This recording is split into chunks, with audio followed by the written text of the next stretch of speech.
उदयपुर जिला कलेक्ट्रेट से सीधा दृश्य आप देख पा रहे हैं, जहां पर लगातार ठगी पीड़ित जमाकर्ता संघर्ष समिति का 12वें दिन धरना चल रहा है। और हम देख रहे हैं कि यहां धरने में दो तरह के धरने हैं। एक आवास का अधिकार, अभी 3-4 दिन पहले मकान तोड़े गए थे उदयपुर के ग्रामीण क्षेत्रों में, जिसको लेकर भी यहाँ कुछ लोग माताएं बहनें बैठी हुई है।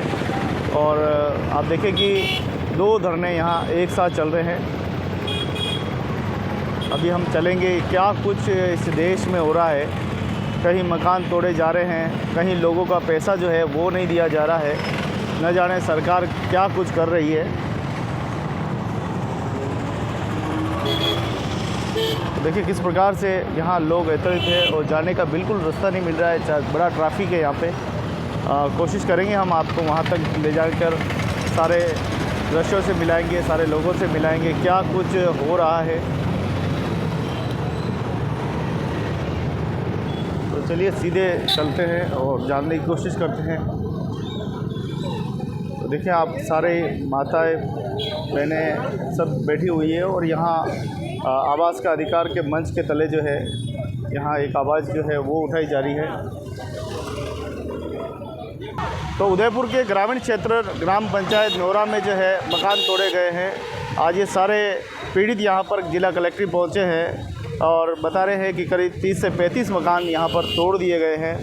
आखिर सरकार कहाँ चली जाती है उस समय जब मकान बनाता है व्यक्ति। एक ईंटें लेके आता है, भाटा लेके आता है, रोड़ी लेके आता है, बजरी लेके आता है, वो वहाँ रहता है।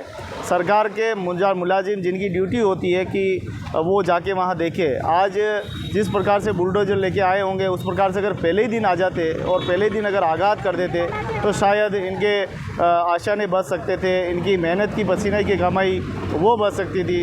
यहाँ दो आंदोलन चल रहे हैं। एक तो ये वो आंदोलन है जो कि लोगों ने अपना पैसा जमा किया वो सरकार से मांग रहे हैं, वो सरकार नहीं दे रही है। दूसरा आंदोलन ये है, लगातार पूरे देश से यही खबरें आ रही है, पहले लोग मकान बना लेते हैं, अधिकारी जिनको मोटी तनख्वाह मिलती है, लाख रुपया 2 लाख रुपए तनख्वाह मिलती है, वो घर पे सोते रहते हैं, आराम करते रहते हैं। और उन्हीं लोगों की गलत मानसिकता की वजह से और लापरवाही की वजह से लोग इसकी बलि चढ़ जाते हैं, भेड़ चढ़ जाते हैं, उनके आशाएं टूट जाते हैं, तो कभी वो बेघर हो जाते हैं। तो ये दृश्य लेकर आप देख सकते हैं जिला कलेक्ट्रेट से ये दृश्य है, वो झलकती हुई आंखें, रोती हुई आंखें, बिलखती हुई आंखें, अपना दर्द बताए तो बताए किसे। आज जिला कलेक्ट्रेट में पहुँचे और क्या कुछ मांग को लेकर आए हैं। आप बताओ कि कितना बड़ा मकान था और क्यों तोड़ा?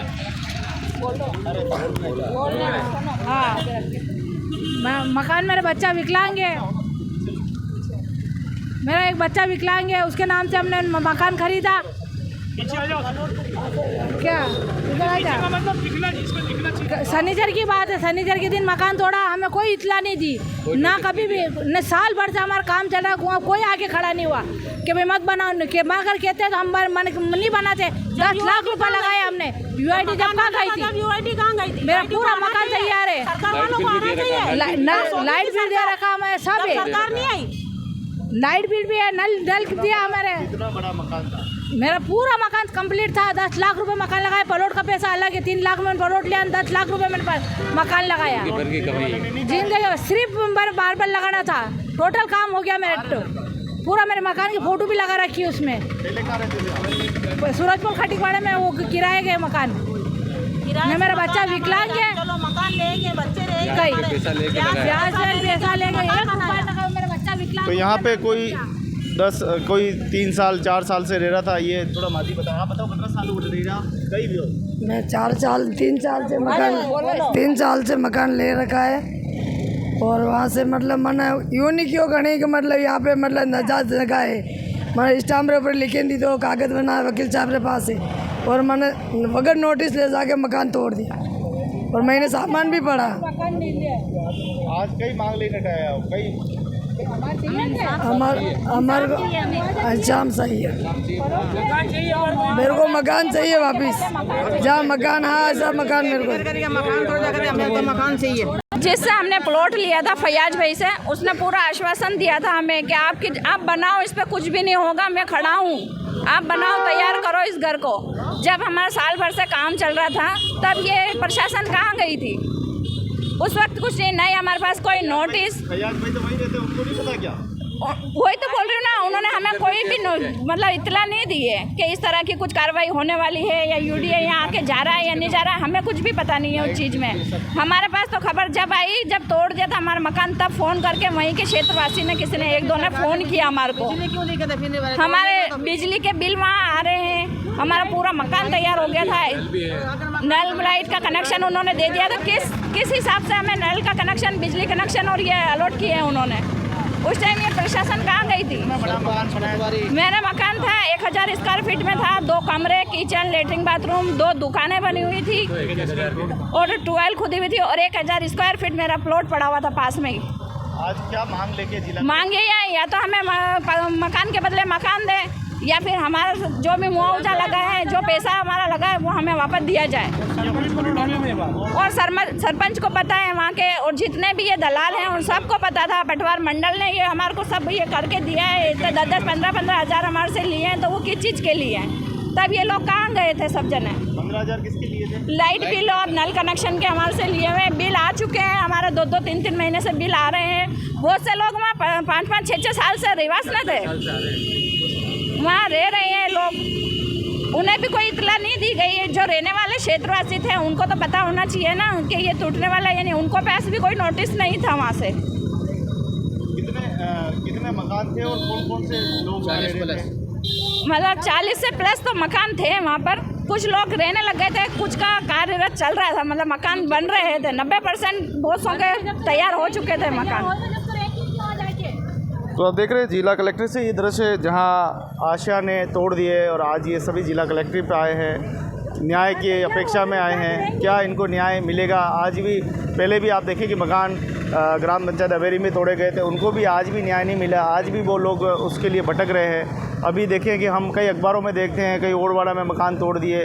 आखिर सरकार के ये मुलाजिम, सरकार के ये कर्मचारी कहाँ चले जाते हैं जब वो ईंटा भाटा लगाते हैं? उस समय अगर आगे रोका जाए तो शायद ये बच सकते हैं, अपनी आर्थिक स्थिति बच सकते। यानी सरकार की कहीं न कहीं मंशा ये है कि एक बार बना लो फिर हम तोड़ देंगे। यही मुझे लगता है एक पॉलिसी इन्होंने कहीं न कहीं बना ली है और कंस्ट्रक्शन बनने का इंतजार करते हैं। आप बताइए, ये जो पूरे मकान टूटे हैं, आज कितने घर बर्बाद हुए? करीब अगर लाभान्वित परिवार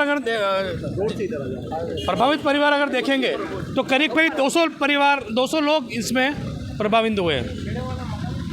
करीब 50 से 60 मकान उसमें वहाँ ध्वस्त हुए हैं। उसके अंदर प्लॉट भी थे, कोई आधा कंस्ट्रक्शन हुआ था, किसी के पूरे मकान बन चुके थे और कोई लोग 1 साल से भी रह रहे हैं। और अमुक मकान ऐसे भी है जहाँ पर लोग 7 से 8 साल से रह रहे हैं और वो यहाँ पर आए हुए हैं। किसी का मकान 12 साल पुराना है कि रह रहा है वहाँ से, किसी का 9 साल से रह रहा है, कोई अभी 1 महीना, 2 महीना, 6 महीना, साल भर पहले भी वहाँ शिफ्ट हुए हैं।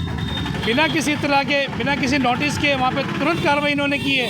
रात तक वहाँ पर कुछ भी नहीं था, सुबह जाके देखते हैं तो वहाँ पर उन्होंने ऐसा कर दिया पूरा फ्लैट जैसे यहाँ पर कितने ही सालों से कोई कंस्ट्रक्शन ही नहीं हुआ।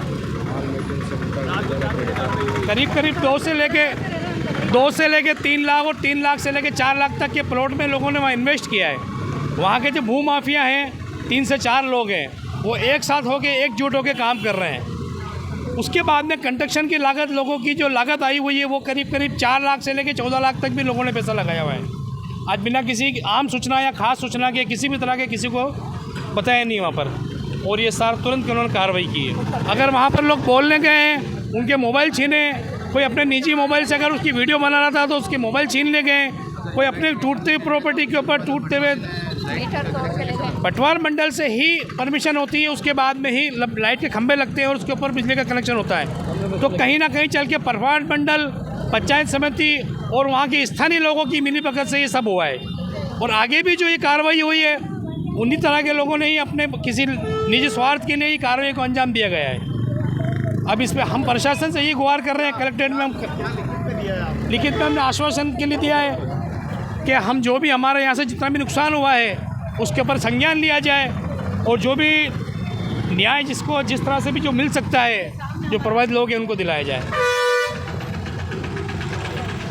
तो बड़ी उम्मीद लेकर जिला कलेक्ट्रेट पर पहुंचे हैं। अब इनको कब न्याय मिलेगा? पहले ही कई अर्जिया पे अर्जिया लगा चुके हैं लोग, अपनी समस्याओं को लेकर जिला कलेक्ट्री पर बैठे हुए हैं। पहले से भुगतान नहीं हुआ है, 45 करोड़ लोग आज भी भुगतान से वंचित है, उन लोगों का कहीं अभी भला नहीं हुआ है।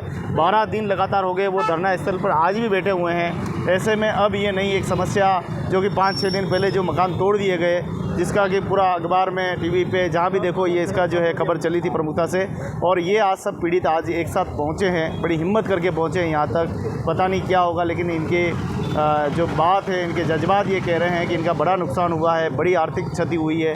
और ये देखिए ये कुछ खाता नकल मकान है, 40 से 45 इसमें नाम है, उसमें सारा हमने मेंशन किया है कि कहाँ पर कितनी लागत लगी, वो बने हुए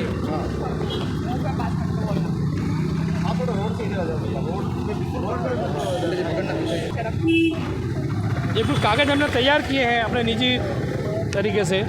इस पर सब कुछ हमने लिखित पे लिखा है और कलेक्टर ऑफिस में भी हम ये सौंपने जा रहे हैं, जो ज्ञापन में देंगे कि हमारा कितना लागत लगा, हमने क्या बनाया है, कब बनाया है, हमने उस प्रॉपर्टी वहाँ प्लॉट कब लिए हैं, उसमें कितने समय में हम लोगों ने कितना खर्च किया है, कितना पैसा हमने लागत लगी है, और सारा कुछ मेंशन करके कितना खर्च आया है। तो जहाँ तक जितना हो सके हमें न्याय मिल पाए, तो ये सारा ज्ञापन हम सौंप रहे हैं। उसके साथ में ये पूरा कागज़ देखेंगे। अगर चाहे सरकार, प्रशासन चाहे तो हमें उसी करोड़ की जगह पर जो भी, अगर यूडीए कहती है ये ज़मीन हमारी है, तो उसका जो भी जायज़ पैसा हो, लीगल अमाउंट हो, वो हमसे ले ले। हम लोग सब देने को तैयार हैं, पूरे लोग खड़े हैं, सब लोग देने को तैयार है। जो भी यूडीए का पैसा लगता है उस ज़मीन का, वो फिर से देने को तैयार है। यूडीए अगर ये ज़मीन अपने अधिग्रहण में करती है तो वो कहीं ना कहीं चल के कहीं ना कहीं किसी न किसी को तो वो सोल्ड आउट करेगी। तो क्यों ना वो ज़मीन वापस उन्हीं लोगों को दे दी जाए जिन लोगों से इन्होंने छीनी है। तो आप देख पा रहे हैं जिला कलेक्ट्री से सीधा दृश्य है, जहाँ अपना निजी डॉक्यूमेंट बनाकर कब रह रहे थे, पूरा विवरण यहाँ पर इन्होंने प्रस्तुत किया है। अब देखने वाली बात यह है कि जिलों की नगरी में के ये बासिंदे कब तक बेघर रहेंगे। कई लोगों के तो आशा ने उड़ चुके हैं, घर बार ही वही था, पैसा भी जो था वही फूंक के वहाँ लगा दिया। अब न जाने कब इनको जो है राहत मिलेगी और राहत की सांस कब लेगी, कब ये सरकार सुनती है। पहले तो सुन नहीं रही है, हो सकता है कि इस वीडियो के बाद सुन ले या इनकी परेशानियों के बाद सुन ले। ये आशा करते हैं और उम्मीद करते हैं कि इनको राहत मिले, इनको पूरा इनका इंसाफ मिले और इसके बाद भविष्य में ऐसी कोई घटना आगे न हो, मकान न बने। पहली बात तो ये है कि कहीं बने तो अधिकारी अपनी जिम्मेदारी निभाए, और ऐसा कभी भी हादसा हो तो मुझे लगता है कि पूरी पंचायत को सस्पेंड करना चाहिए, सारा पैसा वहाँ से वसूल करना चाहिए, ताकि भविष्य में इस प्रकार की कोई घटना न हो, कोई दलाली न पनपे। आज दलाल के फ़ोन बंद है, दलाल बिल्कुल गायब हो चुके हैं, जिन्होंने प्लॉट बेचे वो भी गायब हो चुके हैं, और उन लोगों को ठगी एक तरह से ठग कर उनके घर बार परिवार आर्थिक पूरा दंड यहाँ देकर आज मजबूर कर दिया है कि उनको जिला कलेक्ट्री पर आना पड़ा है। रोते बिलखते ये परिवार, और आप देखो कि इनकी क्षति ये बता नहीं पा रहे, लेकिन आंखों में दर्द छलक रहे हैं। अभी भी इनके शायद आंखों में वही मकान घूम रहा है, मेरा इतना अच्छा मकान था, सुंदर मकान था। अभी तक वो बुलडोजर के निशान जो है वो अभी तक चल रहे हैं। जब जैसे जैसे बुलडोजर चला है, शायद रात को नींद नहीं आती। एक उसी पीड़ित को पता होता है कि उसका मकान कितना मायना रखता है। हाँ साहब नमस्कार। मैं ये कहना चाहता हूँ आपसे कि जब इन लोगों ने प्लॉट पे काम शुरू किया, उस वक्त गवर्नमेंट की क्या आंखें बंद थी? बनने के बाद में बुलडोजर फिरा दिए तो ये गरीब लोग कहाँ जाएंगे? कहाँ जाएंगे? मैं कानून से पूछना चाहता हूँ, सरकार से पूछना चाहता हूँ, जब जिस वक्त इन लोगों ने काम शुरू किया उस वक्त क्या गवर्नमेंट ये अंधी थी? बददिमाग क्या है वो लोग? या इन बेचारे गरीब लोगों ने जो खरीदे उन लोगों को तबाह बर्बाद? तुम्हारी सारी मिली जुली सरकार है, या चोर उचक के तुम सब मिले जुले हो क्या? हाँ, ये कोई तरीका नहीं होता बगैर इन्फॉर्मेशन किसी के पीठ पीछे आगे बुलडोजर फेर देना। अगर फेर दिया तो उस शख्स के ऊपर भी के मकानात पे, ज़मीन जायदाद पे बुलडोजर फिरना चाहिए। जिसने जगह दी, बेची, दलाली की, उन लोगों के, हाँ भूमाफिया वाले, उन लोगों के घरों पे भी बुलडोजर फिर जाना चाहिए। फैयाज है, मुश्ताक है, जो भी है, शहीद है, तमाम उन लोगों पे वकील वगैरह जो भी उन सब के मकानात पे बुलडोजर फिरना चाहिए, या फिर जो लागत वगैरह तमाम उसको सबको पेमेंट दिया जाए।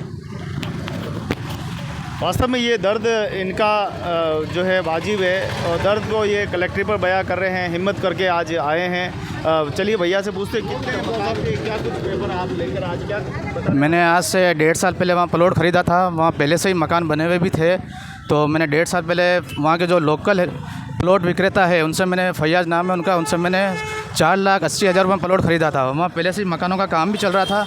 मैंने अपनी ज़िंदगी भर की कमाई, पहले तो मैंने प्लॉट ख़रीदा, मैं एक प्राइवेट जॉब करता हूँ। प्लॉट ख़रीदने के बाद पैसे इकट्ठे किए मैंने, फिर धीरे धीरे मैंने उस पर काम चलाया और मेरा काम ये कम से कम 11 महीने चला और मेरा मकान 80% पूरा कंप्लीट हो चुका था। मैं अभी मैं 37 साल से किराए के मकान में रह रहा हूँ और फिर मकान मेरा कंप्लीट होने वाला ही था और मैंने सोचा था कि दिवाली बाद मैं वहाँ शिफ्ट हो जाऊँगा। अब मैं वापस, ये प्रशासन द्वारा वो मकान तोड़ दिया गया है और अब हम वापस रोड पे आ गए हैं और हमने ज़िंदगी भर हमने किराए पे रहे थे और हमें लगता है वापस हम किराए से रहेंगे। प्रशासन से हमें यही मांग है कि वापस हमें उसका मुआवजा दे और जो वहाँ के लोकल निवासी है जिन्होंने हमें ये मकान दिया है, जिन्होंने हमें ये प्रॉपर्टी दी है, उनके आज वहाँ बड़े बड़े बंगले हैं, उन्होंने अपनी प्रॉपर्टियाँ वहाँ खड़ी कर ली है। क्या सरकार, अगर सरकार हमें ये मुआवजा नहीं देती है और जो वहाँ के बेचने वाले भूमाफिया है, क्या उनसे हमें हर्जाना दिलाएगी? जो उन्होंने आज की तारीख में अरबों रुपए की वहाँ ज़मीन इकट्ठी कर ली है, जिसमें उनके खुद के बड़े बड़े बंगले हैं, घर है, उनके खुद के स्कूल है। तो हम प्रशासन फैयाज के, हम ये चाहते हैं कि प्रशासन उन पे एक्शन लेके उनसे हमें मुआवजा दिलवाए या प्रशासन खुद हमें वो मुआवजा दे। जिसके लिए प्रशासन क्या गरीबों पर भी एक्शन लेगी? जो बड़े बड़े जो पुलिस प्रशासन को और वहाँ के जो लोकल सरपंच है, पंचायत है, क्या उनको पैसा खिला के वो बच जाते हैं। तो इसमें सरपंच की भी गलती है, क्योंकि लाइट कनेक्शन, पानी के कनेक्शन बिना पटवारी, बिना सरपंच के हस्ताक्षर के वहाँ लग नहीं सकते। अगर यूआईटी की ज़मीन है तो सरपंच तो लोकल वहाँ पे ही रहते हैं, वो ऐसा तो है नहीं कि उस छोटे से गांव से बाहर चले जाएंगे, वो वहीं रहते हैं। तो उनको इतना बड़ा कंस्ट्रक्शन जो 8 साल पुराने भी वहाँ पे जो रह रहे हैं वो उनको दिखा नहीं, 1.5 साल से जो हमारे मकान का काम चल रहा था वो उनको दिखा नहीं। तो इसमें वहाँ के लोकल सरपंच, पटवारी और जो भू माफिया है जो उनको पैसा खिलाते हैं वहाँ पे और ख़ुद बच जाते हैं। प्रशासन गरीबों पर एक्शन लेती है और भू माफियाओं पे कोई एक्शन नहीं लेती है, क्योंकि उनको वहाँ से बड़ा अमाउंट वहाँ के थानों में चला जाता है और वहाँ के सरपंच पटवारी है उनको वहाँ पे बड़ा पैसा भू माफिया खिला देते हैं। हम गवर्नमेंट से ये चाहते हैं कि वो भू माफियाओं पे एक्शन ले और उनकी जितनी भी करोड़ों अरबों रुपए की जो ज़मीन है वो प्रॉपर्टी जब्त करे और उनकी प्रॉपर्टी से हमें मुआवजा दिलाए। तो आप देख रहे हैं जिला कलेक्ट्रेट से सीधा दृश्य, जहां आज उम्मीद और आस की लेकर आए हैं कि कब इनको मिलेगा न्याय। अपने कागज़ लेकर जो है इधर उधर भटक रहे हैं। 4 दिन, लगभग इनको 4 या 5 दिन हो गए हैं और उम्मीद की आस लगाकर आज जिला कलेक्ट्रेट पहुंचे हैं, जहां जिला कलेक्टर को अपना ज्ञापन देने वाले हैं। आप देखें कि किस प्रकार से सब पीड़ित है, जो है सब एक साथ पहुँचे हैं और न्याय इनको कब मिलेगा, कब जो है इनके आशाएं जो है तोड़ दिए गए, इनको भी पता नहीं चला। अचानक बुलडोज़र लेके आते हैं और आशाओं पर बुलडोज़र चला देते हैं। ये पूरे पीड़ित परिवार यहाँ बैठे हुए हैं और वो लोग जिन्होंने अंधविश्वास तरीके से, अनियमित तरीके से ज़मीन इनको बेच दी और ये आज ठगे गए हैं, परेशान हो गए हैं, सारे आशाएं टूट गए हैं, रहे तो रहे कहाँ। इसी बात को लेकर आज जिला कलेक्ट्रेट पहुँचे हैं। सरकारें उन अधिकारियों पर कार्रवाई क्यों नहीं करती जो अपनी जिम्मेदारी नहीं निभाते हैं, जो अपनी कर्तव्यों को नहीं निभा, मोटी तनख्वाह लेते हैं लेकिन वो अंधे और बेरे और गूंगे बन के रहते हैं। उनका खामियाजा इन गरीबों को भरना पड़ता है और इन दफ्तर जो है चक्कर काटना पड़ रहा है। जिलों की नगरी से ये सबसे बड़ी खबर, जहां आशाएं टूटने पर आज ये सभी एक साथ सब पहुँचे हैं और जिला कलेक्टर से गुहार कर रहे हैं कि दोषी अधिकारियों के खिलाफ कार्रवाई हो और उसके अलावा जो भू माफिया उनके ऊपर कार्रवाई हो। इसकी मांग को लेकर आज जिला कलेक्ट्रेट पर आप देखिए कि प्रदर्शन करते हुए आज अपना ज्ञापन जो है वो दिया जा रहा है।